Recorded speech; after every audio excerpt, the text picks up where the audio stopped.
so it is just the three of us. I will quickly read the agenda. We may or may not take these out of order, but, depending on our timing. 7 o'clock, community input. 7:05, approval of minutes. 7:10, the liaison reports. 7:15, cemetery deeds. 7:20, town administrators report. 7:30, a public hearing on an application for a license to store liquid propane fuel. And hopefully, 8 o'clock, we will be adjourning. It's going to be short and sweet tonight. Okay, community input. Is there somebody here for community input? Would you go to the microphone, please? State your name and address. Sure. My name is Jeannie Janetsko, and I live at 898 Maple Street in Carlisle. I have documents for the Board of Selectmen, Tim Goddard, the town administrator, and the and Jen, who is, I believe, the administrative staff. And I would like to give you a copy. I'm not going to read it. It looks thick, but I'm not going to read all this. I promise. It is a two-pager because I've been working very hard since the last meeting, and I wanted to give you my updates. I'll start the letter off for you. Dear Mr. Goddard and Board of Selectmen, I have not heard back from my appeal to you at the September 25th Board of Selectmen meeting to end the deer hunt for the number of good reasons I presented, nor is a discussion listed on the agenda for today's BOS meeting. I ask why, since I handed you the paperwork for your review on September 25th. The deer hunt that started on October 1st to end on November 24th on town land should be canceled immediately, even if only based on the signage posted on the trails. Based on my reading of the Carlisle deer hunting regulations on town land, the hunt can be stopped at any time for any reason by the town of Carlisle. I believe you represent the town of Carlisle, therefore you can stop the hunt. If not, please advise me who can stop the hunt so I can go to the proper authorities to make my appeal. In search of answers and support, I have done additional research and attended the most recent Conservation Commission and Deer Committee meetings. At the CONSCOM meeting on September 27th, the chair of the Conservation Commission did not want to hear me bring up the safety and liability issues of the posted signage until after the hunting period was over. I expressed it did not make sense to wait since there were true problems with the signage, including conflicting information with other still posted signs.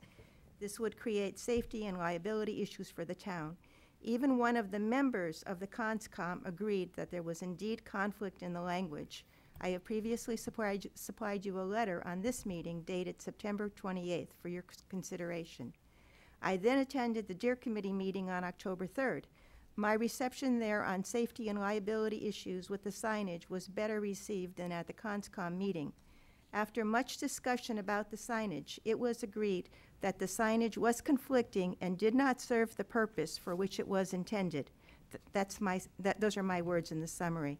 A decision was reached by the members of the Deer Committee that, as a minimum, to make the signs larger, of orange color, less verbose, easily understandable, to not have them conflict with the permanent Carlisle signs already up, and to give the signs a Carlisle seal. Once designed, this version of the sign would be given to Town Council for approval. Even with these changes, there will be a serious advisory missing from the sign. In my research, I found that the current signage had two versions. From the June 4th Deer Committee minutes, we will mimic the Westford sign as much as possible and include an advisory to wear orange when walking on trails in designated hunting areas. From the July 2nd, 2018 Deer Committee minutes, posted signage and hunter update. John, who had the previous sign, had circulated a proposed sign to be posted at trail entrances to town properties that will have deer hunting. Steve presented an alternate sign that added wording to assure trail users that boat hunting should not interfere with normal trail use. And signs will be put up in mid-September, about 2 weeks before hunting season begins. Mr. Keating's text in his recommended version of the sign was to include an advisory to wear orange when walking on trails in designated hunting areas and is a directive from the U.S. Fish and Wildlife Service dated February 12, 2018. That text to wear orange was dropped from the second and current version of the sign. I am sure that to include an advisory to wear orange when walking on trails would not be reassuring to the public. But reassuring is not the purpose. Safety is. All the years of experience and history of the U.S. Fish and Wildlife Service are included in that directive. To drop to wear orange puts the town at risk. Please remember that the Deer Committee was told by you to use information from the U.S. Fish and Wildlife Service. I'm almost done. Neither version of the sign advises to protect your dog with bright colored cloth or an orange vest, as is directed by the U.S. Fish and Wildlife Service.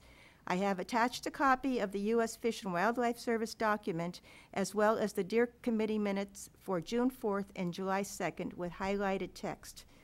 No signage was put up until at least mid-September, so my appeal to stop the hunting because of safety and liability issues on September 25th, which was the first meeting I could come to the Board of Selectmen, due to the signage, is being done in a timely and appropriate manner. At this time, as there is no information of the status or adequacy of the new signs, the deer hunt that started on October 1st to end on November 24th on town land should be aborted immediately. Please advise the town of your decision. And there's the attachments. Thank you. Thank you.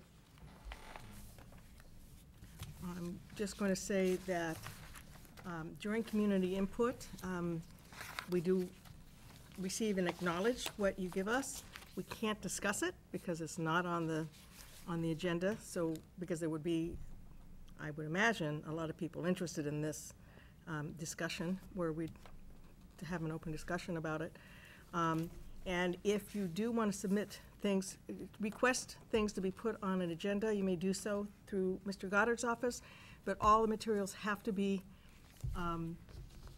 turned in to either Jen or Mr.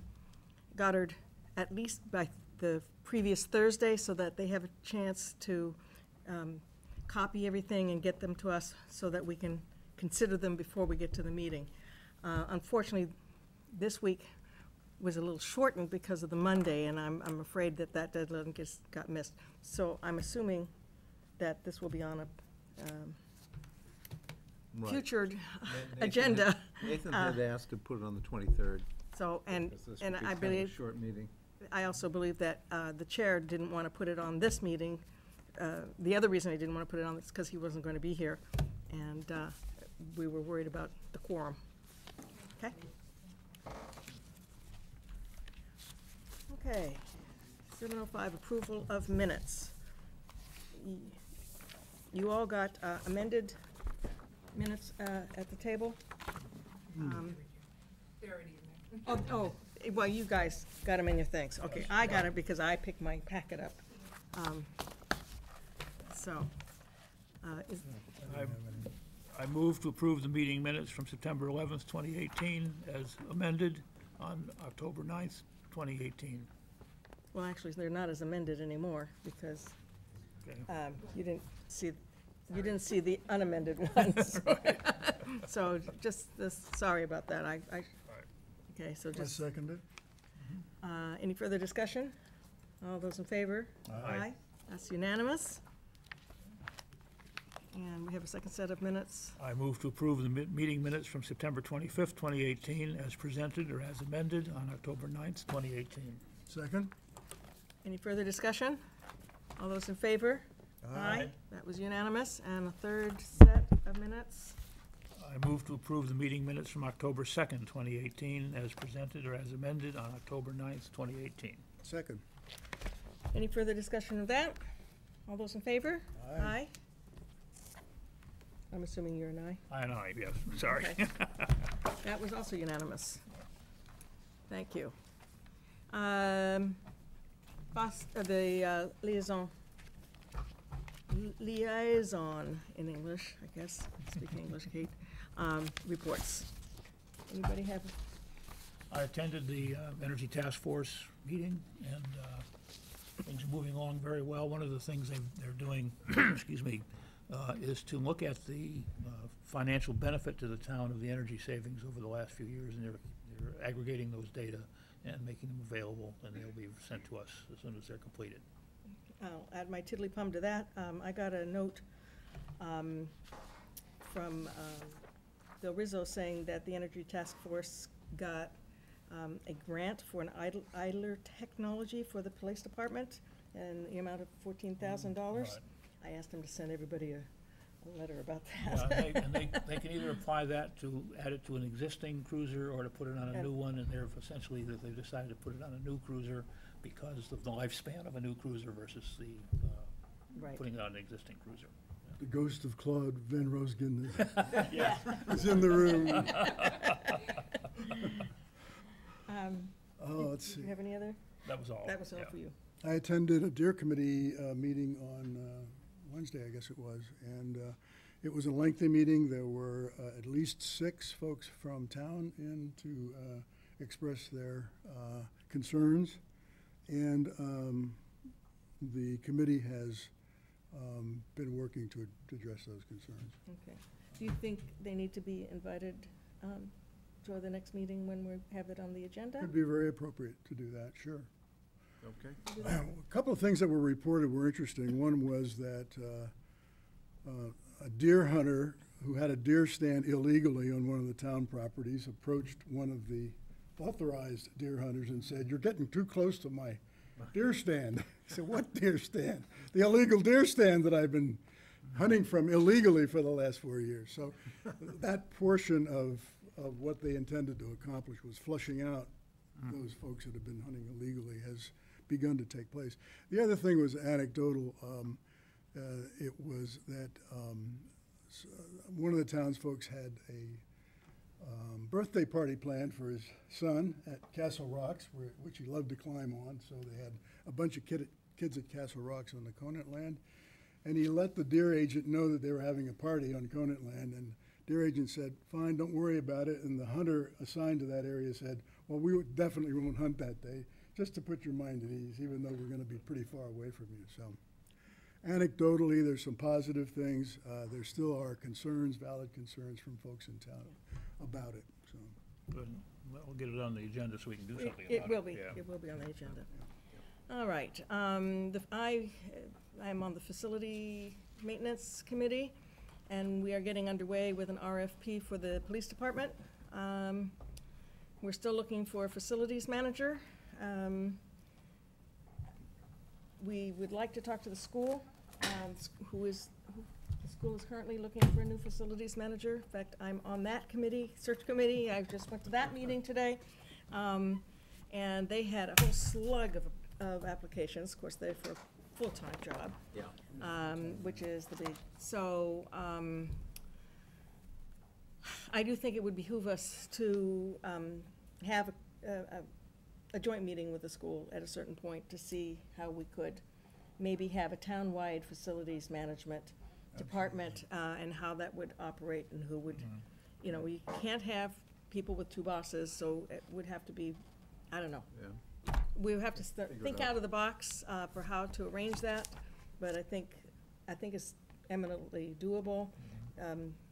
Judging from some of the CVs, you know, the resumes that I saw today, there's a lot of guys out there that are very qualified and could do this whole town. Yeah. I think they could manage all of our buildings, Yeah. so Okay. we need to talk. Yeah. how many years have we managed all the buildings with one person? With one person? I mean, Forever. Part-time Tim? at both places, Well, same person. Oh, Yeah. well, Dave didn't do our buildings. No? No, he just did the school. right, yeah. Really, That's our haven't had problem. anyone. Okay. That's part of our problem. Yeah. All right. He did it part-time. At the school? Yeah. No, I think the School's school, he was full-time. full-time. He's a part-time He was chief. part-time chief. Time and a half, okay. Yeah. Okay, and the other thing that we're doing is we're starting a contract for doing inventory, systems inventory for the library. So we are trying to move ahead on all these facilities things in order to be in time for April town meeting. Okay. 7:15, cemetery deeds. That's number 4. The motions are in the book. I move that the Board of Selectmen vote to transfer land in the public burial ground to Michael and Marta O'Laughlin, 801 Maple Street at Green Cemetery, Lot D32, graves 3 and 4. Is there a second? Second. Any further discussion? All those in favor? Aye. And I move that the Board of Selectmen vote to transfer land in the public burial ground to Michael and Marta O'Laughlin, 801 Maple Street at Green Cemetery, Lot D31, graves 1, 2, and 3. Second. Any further discussion on that? All those in favor? Aye. Unanimous.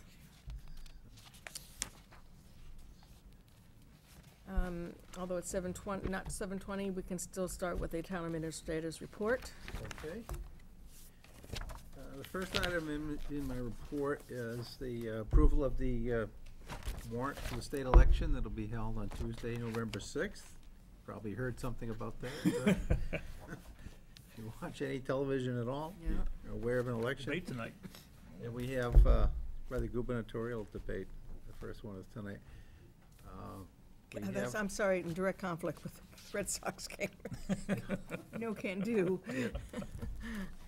So we've got a suggested motion for the board to have 5 originals of the warrant for you to approve and execute tonight, and they'll be posted various places around town. I move the board approve and execute 5 originals of the warrant for the state election on November 6, 2018, as presented by the town clerk this evening. Second? Any further discussion? All those in favor? Aye. Yeah. Circulate Unanimous. those for signature. All right, moving on. Also attached to my report, you'll find a request from the Council on Aging to approve their 4th annual intergenerational road. Oh, there's David. I Yes, didn't David. see him there.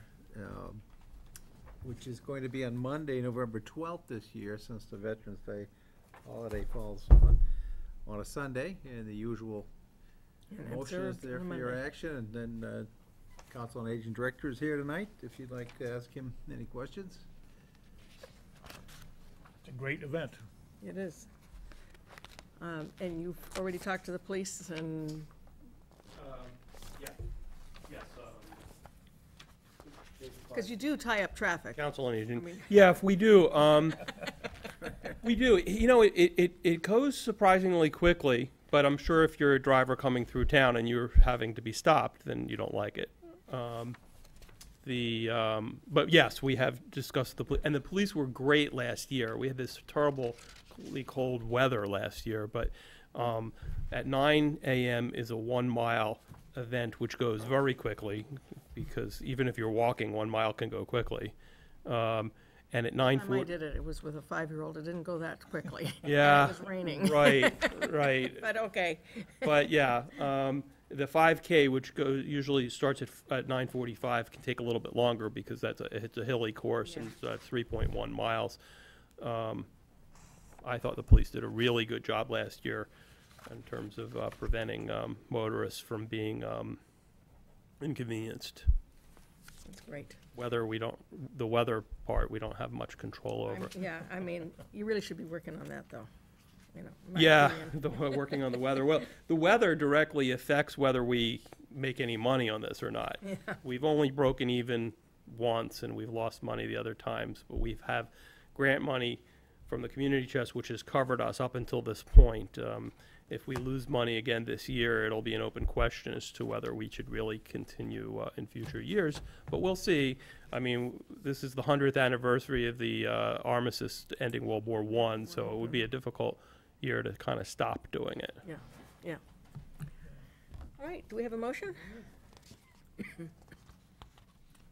I move that the board approve the Council on Aging's request to conduct this intergenerational road race on Monday, November 12th, with the understanding that they will consult with the police department regarding the route and traffic safety issues. Second? Any further discussion? All those in favor? Aye. That was unanimous. Thank you, David. Thank you. The next item is the request from the Savoyard Light Opera Company to again hang a banner across School Street advertising an upcoming production. This year's production is A Funny Thing Happened on the Way to the Forum. And the performances are November 10th, 11th, 17th, and 18th. They're asking to hang the banner from October 15th through November 20th. I move that the board approve the request of the Savoyard Light Opera Company to hang a banner for their upcoming performance across School Street opposite the War Memorial from October 15th through November 20th, 2018. I second it. Is there a banner up there right now, actually? Isn't there? Thought we had one that was coming up and down and up and down. Was it the Oktoberfest? energy one? Is that down now? Oh, the, What's the name Oh, of is it? it down now? Okay. Heat Smart? Heat Smart. Has Heat been up Smart? there a long time. So, But I think it's down now, I think. Is it down is now? it down now? Okay, I Yeah. wasn't sure, because I Yeah. remembered that. Oh, I'm sorry. He understood it would have to come down at some point. Okay. Okay, so, Can't say I've been down that. all right, we have a motion and a seconded. All those in favor? Aye. Opposed? No, that was unanimous. Very good. Okay, moving on. Item number 4. Given all the confusion over the recent, special town meeting that wasn't, I think we should again insist on periodic meetings with the town of Concord. For many years, the chairs and vice chairs of the selectmen, the finance committee, school committees met at the Concord Townhouse on a quarterly basis. This was very useful during the planning process for the high school project, and it seems like once that building went up, the meeting ceased. And I think we've lost some kind of, the ability to, coordinate and know what's going on to some extent, by discontinuing them. I think we could have maybe headed off this disaster of a town meeting if we had been having those regular meetings with Concord. So I've asked a few times, and there hasn't been, rousing response, but I think we should insist, really, that we want it. Absolutely. It doesn't have to be monthly or quarterly, or it can be a couple of times a year, but I think we ought to be talking with them, and especially, I mean, these issues at the high school aren't gonna go away. They're gonna come back in some Yeah. form or fashion, so we need to know, I think they need to know kind of what the process is for, the budget, operating and capital, and as the superintendent's somewhat new, the finance director down there is brand new. Yeah. So he hasn't been through the budget process in either town. So with your permission, I'll reach out to the town of Concord and again ask if we can I'll be there. revive that, revive those meetings. I think they were School committee, No, I useful. can't, yeah. They were very useful, I Take think. the and, school you know, committee out of the girl, or the You girl out at of the least school. knew what was upcoming. Yeah, no, know. this should have, We would've- this the was whole thing should have been averted from, from the, for yeah. both towns. Yeah. I mean, I would be surprised that at this point Concord wouldn't be interested in Yeah, I think in they might, re-establishing this as well. yeah, I think there may be some interest, because I think they kind of lost track a little bit of what was Yeah, going and of on course, in over their there. case, they had a town meeting anyway, so it Anyway, was no so- skin off their nose in certain respects, but But we it had certainly a- was a lot of skin out of our noses. Right, I mean, the newspaper ad cost us $1,000, so I guess that's the only real money we're out, but everybody's time and trouble and, really inconvenient to ask Wayne Davis to come down there and do what he did to Yeah. put it out of its misery, but, okay, well, I'll reach out Yeah, to my Concord vote, I then. don't know about everybody else. Yeah, I Tim, think so. we've also had small group meetings in the past, just in Carlisle. Yeah, That sort of has waned, and maybe it'd be Yeah. good to. we've got, Got one coming up? I got one planned for this Friday, but this is the equivalent of that, but the two towns doing it together, so we'll try to get that going again. We have the upcoming meeting scheduled there. I'll add the deer issue to the agenda on the 23rd. Chief Flannery will be in the next meeting to talk about the fuel tank, give you an update on the fuel tank issue at the fire station, rather. Get the high school on the brain here. And you'll notice we're proposing to do the tax classification hearing a little later than normal, at the end of November, but Okay. we've been assured that that'll fit in with right now there's a conversion going on to a new version of the Munis accounting package, and this date seems to work as far as getting a tax rate and getting the tax bills out in a timely way at year's end, so. And the Finance Committee will be coming in December for the second coordination meeting. They'll be starting their meetings with departments at the end of this month, October. October Get 29th that and schedule 30th. out to Yeah, people that That- might be interested. Well, the chief's here tonight to the public hearing, but I'd asked him to come on the 23rd to talk about the fuel tank issue, since we didn't have a full board tonight. I mean, he can update you, you know, if he's interested in doing so, but the other members won't get the benefit of hearing where things stand with that. But that concludes my report, I think, Madam Chair. thank you. Shoot, there was something I wanted to say, and that it just, let's talk. Tax classification. Oh, I know, the latest doodle poll that went out for, has everybody answered, responded to the doodle poll so that we could get moving on that, on the trust, For the housing trust? housing trust? I don't I think, don't think I did. I'm not sure I saw So- it. All right, so if you would look Yeah. at that, Okay. that would be great, because doodle polls, if they stay up too long, I mean, I can't keep all that, and that was a very broad one. I can't keep all those dates open forever, so, if we can get that taken care of, that would be great. Yep. Thank you. Well, we have 5 minutes, unfortunately, and we need to wait until 7:30 for And open. advertise it. On advertised Hearing. things, so we're just gonna have to twiddle our thumbs. People can take a break. So you want to hear from Yes, Chief Flannery on the fuel tank? Chief Flannery would like to tell us about the he can tanks, that come would be back and great. Maybe can We fill we Nathan can't and- discuss it, because it's Right, not on maybe the just, agenda. Well, just to sort of fill you in, is we have been working on remaining in compliance with the regulations, which unfortunately, this is the year that single-wall underground fuel storage tanks are required to be removed or substantially upgraded. And last year, I did engage a consultant to help me understand what our options were, and looking at the most cost-effective way for the town to address the 2,000-gallon underground tanks at the fire station. And the recommendation was, and some of this was passed by the Municipal Facilities Committee, was to remove the existing tanks and not spend the money to upgrade them. So the update is that we are at a point where we're soliciting quotes for the removal. And we have some funds that were appropriated at the spring town meeting to address the engineering and preparing for that removal. We should have those prices in shortly. The deadline is really the very latest, I believe it's a February 1 deadline next year. We're looking to remove them sometime in December, by the end of the year.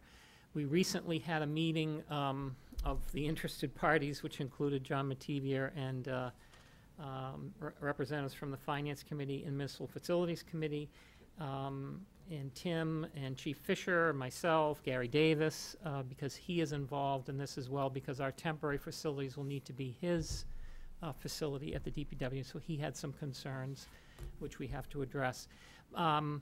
So it's moving along. I believe we'll be on schedule to remove them. The larger question is, which we have to address, is the reestablishment of a central fuel facility for fire, COA, and police department, with the police department being the largest user of gasoline, and the fire department uses diesel, much less gasoline, because we don't have gasoline vehicles. Mostly the cars are, but the trucks all burn diesel fuel. The last thing that sort of complicates the project is that in the process with the engineer of identifying what needs to be done at the site, because remember, we have a communications tower, a new tower going in. We have the, what I would call the annex, the building that we would put on the site to alleviate some of the congestion in the facility now. That's pending delivery. So we're gonna have some disturbance of pavement, which will require utilities and so forth. But we also discovered that there's a small underground diesel tank that is not in compliance for the emergency generator. That will have to be addressed in the context of the project. And then there is another situation with the floor drains and a mud trap outside the building that has to be explored and resolved in the context of this too. So we have a number of things going on, and then looking at the future of the site for the fire department, of potential expansion of how that all fits in.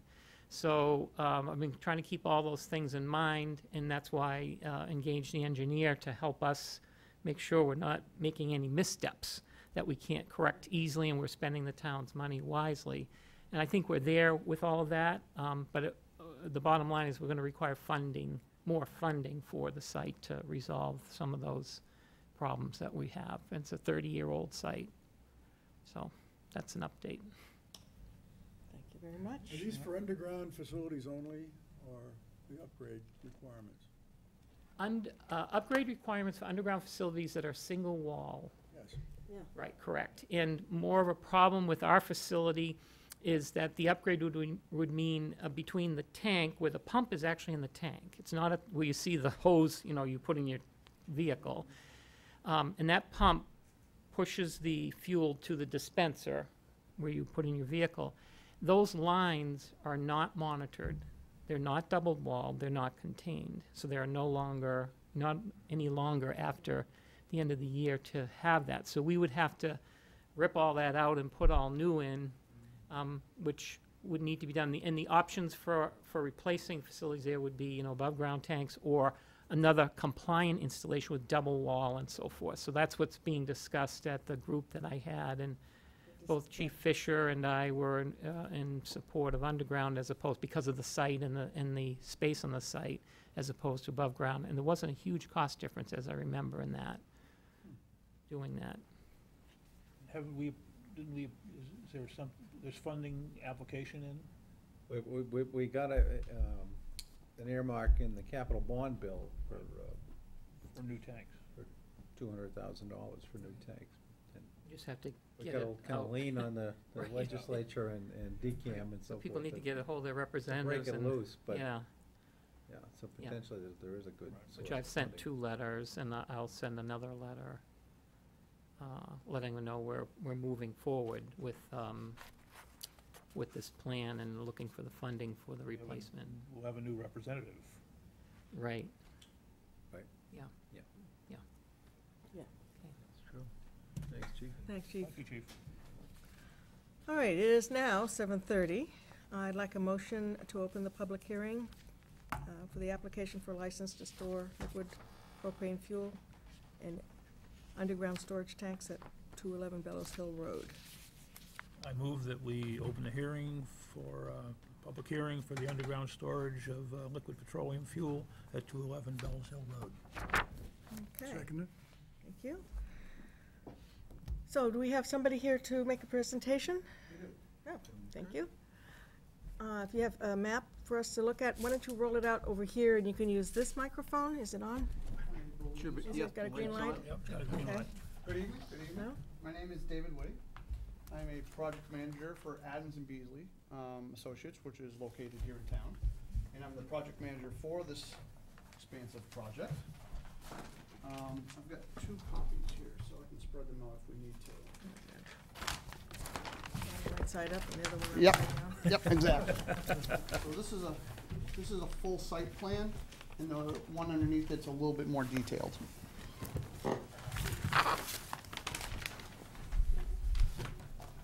So, single-family residence, fairly expansive, and we are requesting the permission to have 2 2,000-gallon propane tanks underground. This plan currently shows 3 1,000-gallon tanks, and our design and our request has changed from this slightly. We're asking for 2 2,000-gallon tanks, primarily to run the heat of the house, the heat of this accessory building here. I've got an auxiliary pool, but the main draw and the main reason for the volume needed is the generator, this whole house generator for the entire property. This is a 125 kVW generator capable of providing support for the entire property, and this has a fairly strong appetite when it's running full bore. The physics behind it requires two 2,000-gallon tanks, mostly because I need some expansing volume in the tanks in order for the system to work properly. The generator can consume fuel at such a rate that if I had small tanks, they would actually freeze up. They wouldn't perform quite properly. So the 4,000-gallon volume is more than I need, but I need that kind of volume just for the tanks to work properly and not be able to freeze them up and supply them. I would imagine that these tanks are capable of supplying fuel for the property for 3 to 4 weeks at that rate. Is the size of this dependent on that longevity, or if we're to run for 3 days, would you still need the same size tanks? I would still need the same size tanks, yes. So unfortunately, I'm not extremely well versed in how the science of it works, but as the liquid fuel turns to a vapor, it needs room to expand. And the size of the tanks gives me that volume and that room for it to expand into. The tanks are typically are filled to 80% of volume, so that 20% volume is expansive space. So the original design of 3 1,000-gallon tanks was the appropriate amount of fuel. The 4,000 gallons gives me a little bit of extra space for the tanks to perform and the fuel to not freeze up. And is this pond, who does that pond belong to? That is property, that is on the property. And is it full of water? It's a seasonal. I would say right now it's at its lowest level. There is some water in there. It's not a great amount of water. I'd say there's probably 5 or 6 feet worth of water in there right now. In the springtime, it flows, it probably doubles or almost triples in size. Chief Fisher, you want to make some comments? That's I'm Flannery. sorry, Flannery. Sorry. They just look You alike. know who I meant, right? Okay, Same haircut. sure. So we reviewed this installation in accordance with both the NFPA standards for LP fuel as well as the state regulations. And they're right at the limit at the 4,000 mark of storage, where they're allowed to install this facility under a pin if they meet all the requirements without a safety analysis and without a more involved approach to approval. So we handled this under the 4,000 capacity for storage. And some of the things that we looked at were, the density of the area and whether or not that would be permissible. And there's certainly an expansive piece of property. I think the nearest house is somewhat about 300 feet away. The proximity of the other important buildings on the property, the possibility or the situation where there would be any concern for the tank top being damaged at all by any kind of equipment. We talked about that, mowers and tractors and trucks and driving over and things like that. So those were all considerations that were looked at under the regulation, and the installation as proposed conforms to all of those requirements that we would say. I did note in my memo to David that one of the things that, of course, the fire department, but more importantly, I think the homeowner's insurance company would be looking at is where is the nearest water supply. Unfortunately, in this particular area of town, which is That's Bells Hill. Hill, we have Estabrook, which is It's very seasonal, so it's not a really good supply. We bring, several thousand gallons with us. But if we had an extended period where there was an incident where there was a release, a failure of a piece of equipment, or a fire there, and we had a sustained period of time, that we would definitely be, running short on water. And that's why I made the recommendation when I forward the license application forward, that the owner be required to submit an emergency plan to the fire department for approval. And what that would do is that would set up the plan of what would happen in a release, similar to what happened in Concord I'm very aware of that. 2 particular weeks ago. project. And I'm not sure they had an emergency plan there, but they handled it very well. And they did get qualified mechanics there, versed in, gas releases to stop the gas. But they had an evacuation. That is an Yes. extremely rare case. I also did look in the national database about what is known about these types of installations and their safety. And the incidents with these types of installations are very rare. It usually have a below-ground tank installations are pretty darn safe, with the exception of the vulnerability of the fill and the gas valve, which is usually below ground, not above, with a cover. And I don't know the circumstances in Concord, how a machine maybe didn't know it was there, wasn't They, marked. I know of. Okay. Because I'm on the board, the All right. umbrella board. So they used to, they had Jersey barriers around it, and they Okay. had just removed the Moved Jersey them. barriers, and then they had a new equipment operator who came and didn't realize that these were there, and he, So that's the weak spot. So Yeah. if it were a congested area where there were, driveways and industrial, like that, I would be concerned. But here, it's in the middle of, a very open space. My only concern was that, a large truck would go, but there's no roadway there. yeah. And the delivery would be made off the driveway. So it's, you can't say that an incident would never happen. No. But the likelihood is very, very small for underground. Above ground, there's definitely more literature written on some of the failures there. But undergrounds are very safe. It's just this release. And then the plan would address, if there were a release, depending on the wind conditions and so forth, whether it would be an evacuation, how far, what team would be coming and how long it would be before they would be there to make repairs to stop the leak. And then what our requirements would be for a release, if there was a broken valve or a relief valve or something like that that was damaged, that was relieving propane. We would have all that Yeah. planned out ahead of time. Would have rather it were planned out before we had to,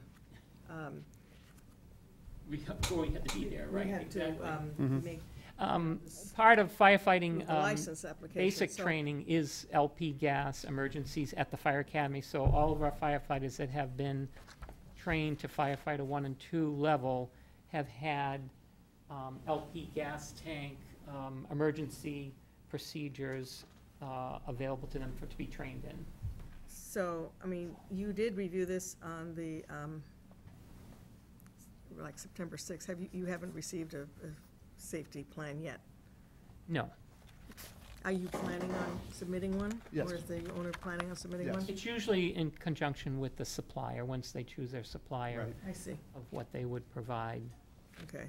Yeah. So we would have phone numbers, we would have all of the information about, would be required about who is the supplier and what is their emergency number, their 24/7 number, and Yeah, what resources they have to manage a release, and we'd work closely with them. okay. I will say that this is probably, to my knowledge, the largest LP tank application permit that we've had. The wastewater treatment plant at the Banter Davis property has 2 1,000-gallon above-ground tanks at the rear of the building. It's got a chain link fence around it. It's protected and secured, and we haven't had any issues there. And there's a couple of residences in town. There's one on the Ember Lane, which just put in a 1,000-gallon underground tank in a residential area. And also on Apple Grove, I believe there are 2 1,000-gallon underground tanks there now, and they've been in for well over 10 years without any issues. Okay, it's not like oil where it's gonna Right, leak. I mean, if it's gonna leak, it's gonna, right. Yeah, Atmosphere, yeah. and it goes that, Well, it's heavier than air, right? So it's gonna flow down. yeah, a little bit, yeah. those are heavier than, And I mean, I was looking at the topography, and it looks like it's gonna flow down the driveway if it goes Yeah, anywhere. probably so, yeah. Well, this is uphill, actually, towards the neighbors is actually uphill, so Which is a good downhill is, right, exactly. their Downhill property. is down in through this pond and out to the wetlands, and what you don't see on the rest of their property, the property's 49 acres, mostly to the east and to the south of this location, and the topography brings me downhill away from, So the almost chances of adjoining residences or anything is I think it's minimal. minimal, yeah. I mean, potentially in high wind situation.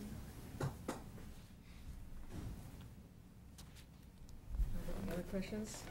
Is there anybody in the audience who wanted to speak to this? I wanted to also note that we received a letter from Barbara E. Hopeless, who's one of the abutters. Mhm. And we'll enter that into the record.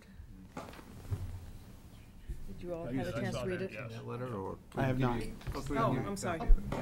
Thank you.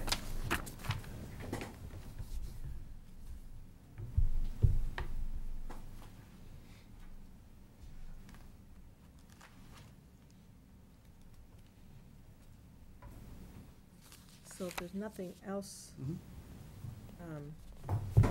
no other information to receive, we You can close the. You could close the hearing and, The yeah, hearing, and then we can have our deliberate. discussion, and, Yep. so I need a motion to close the hearing. I move that the hearing on the underground storage, liquid petroleum fuel at 211 Bellows Hill Road be closed. Second? All those in favor? Aye. Okay. Any further discussion? Do you want to make the,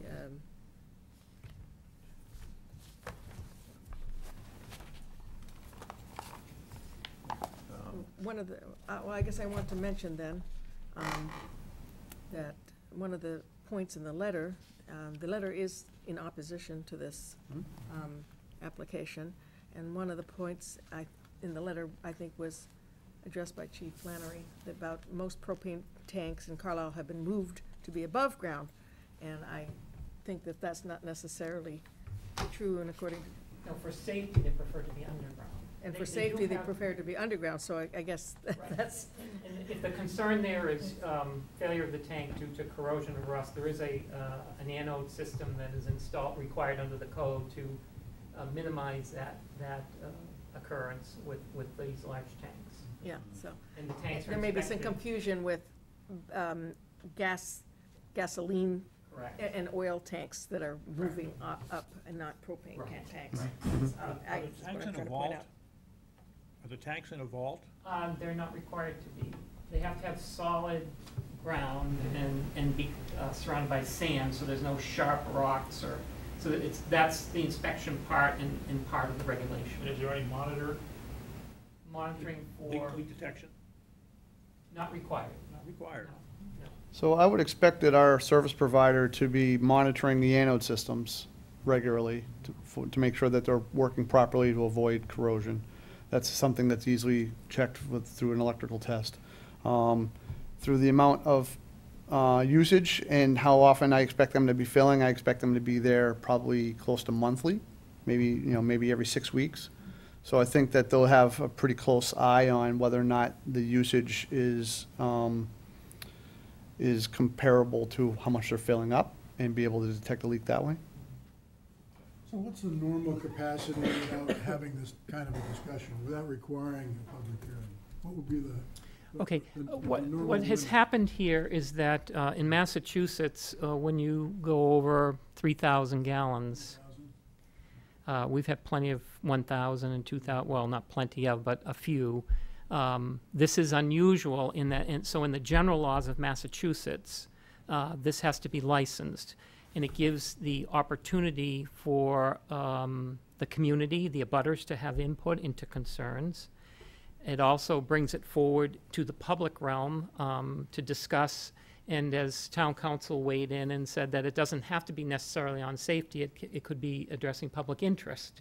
So that's the board's purview under this, reviewing this license. If you had, you know, concerns about aesthetics in a neighborhood of above-ground tanks, or, you know, you could weigh those things against issuing license. And you can also put time limits on the license for coming back for review, to look much like you do on, you know, another type of a license. Right, exactly. That's within the board's purview under the laws of the Commonwealth, as the town council has advised. So, this scale is much larger than that which would not require this, but is there any significant difference in the mechanicals at this scale versus a much smaller scale? No, it's the volume. It's the amount. Over 4,000, Everything surrounding it in terms of installation, in terms of the sand, in terms of. gonna look the same. Yeah, I It's mean, it's the volume of fuel being stored. And once you go over the 4,000, you get into a whole different, you get almost the industrial application, where now there has to be a safety analysis of the equipment, the grade of the equipment, the details of the installation, monitoring, and other things above 4,000. So this is right up there, you know, where it's just under. But it's So very close. It's not mechanically, and it's not going to be. No, just, Operationally, it's not going no, to larger be quantity. very different, other than The truck delivering the fuel, maybe they're a little bit longer, you know, that type of thing.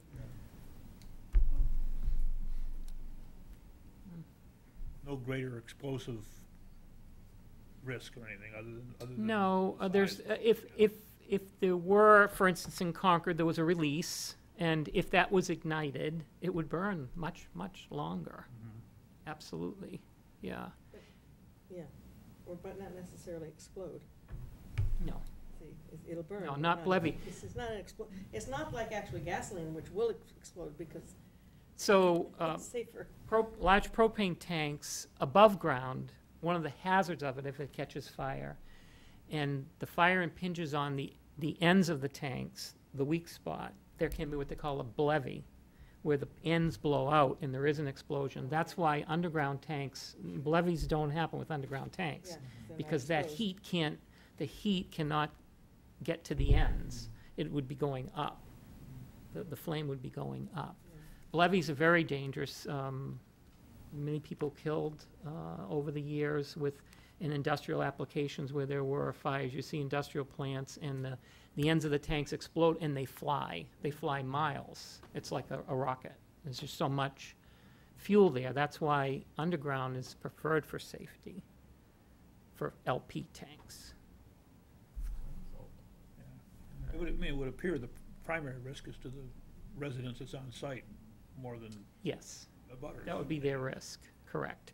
Their dwelling it's still within the regulations distance, but it's still within the closest proximity of a release. And there is a Correct. building right next to it. Yeah, which Yes. is not, I don't believe that's a dwelling. That's not a It's like dwelling. business. Yeah.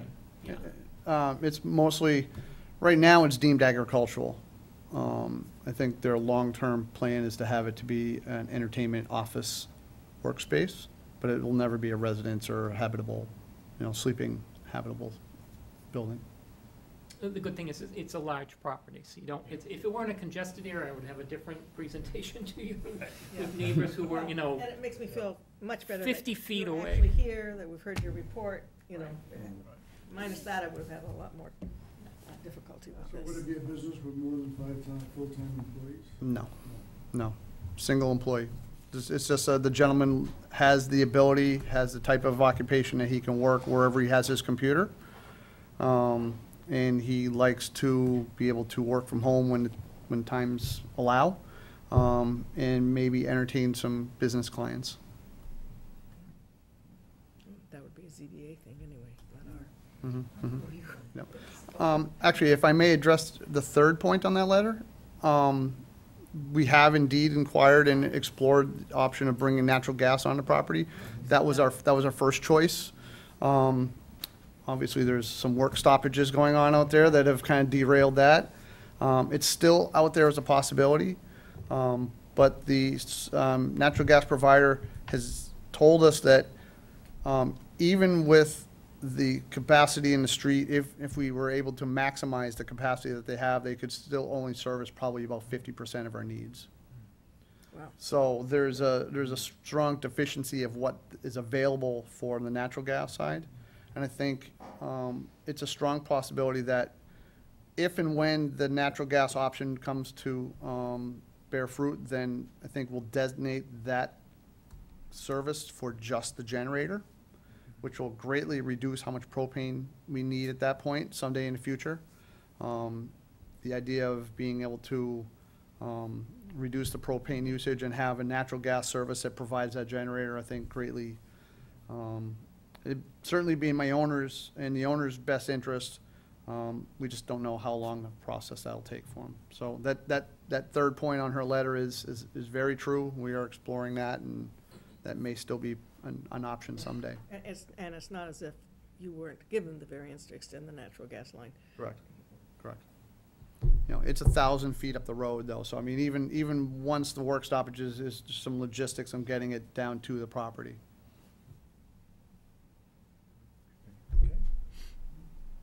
Madam Chair? Yes. If I could make a suggestion, if the Yes. board's so inclined to grant the application, that you condition it on submission of the safety plan to the fire department and to their approval and satisfaction, and we could hold the license until the fire department tells us that the safety plan is up to snuff, and then we could, Okay. yeah. I So it think could there's be that. issued, but not, And I I mean, guess the it other could be question is, granted but not issued Should until we then. consider 1 year? And for renewal, it's or You'd like them to check back in? just as a check-in, or, I don't know what the purpose would be. well, the neighbors' concerns would either be, born true or not. Are you there know? inspections during the year, chief? No, no. not required. Not required? Well, I don't I know. was just putting Yeah. that out there, because I, Oh, we know there was an issue. We plan on doing our own inspections of the anode system. I think that's something that we could bring back as proof that the system's being monitored and paid attention to. oh, you guys are gonna make the motion. Just- So, I think we need a motion, and I would recommend that we do condition it on at least on the On the safety third- plan. Yeah. um, I move to approve the license application submitted by Joanna Faith Haas, trustee of 211 Bellows Hill, nominee trust for the property located at 211 Bellows Hill Road, Carlisle, Mass., tax map 2, parcel 24-0, for the underground storage of flammable and combustible liquids, gases and solids described as follows: 2 1,990-gallon ASME propane tanks for a maximum storage of 3,980 gallons of liquefied petroleum gas, contingent upon the submission and approval of a safety plan, and to extend for a period of 2 years. Second. Any further discussion? All those in favor? Aye. Opposed? None? So that's unanimous. We'll see you in 2 years. Sounds good. And I think it should be, in and out, Yep. most likely, but, Very good. Thank you. So just so I'm clear, I'm gonna create a safety plan. I'm gonna submit it to fire chief. And does it come back for review at that point? It just, nope, it's just the fire chief reviews it. He so just- once we say it, then you Once can And he issue that just permit. lets, and then we release the license. Very good. Excellent. Yeah. Appreciate it. And Thank you. Thank you. we don't expect there to be any problems with that. This hopefully will allay the fears of the abutter. Understood. We'd like to keep everybody happy as possible. Excellent. Thank you. Thank Thank you. you. And that brings us to our 8 o'clock agenda item, Hey, right on. Boy, you're good. Yeah. which is adjournment. Do I hear a motion? Right on time. I move that we adjourn. Second. All those in favor, vote with your feet.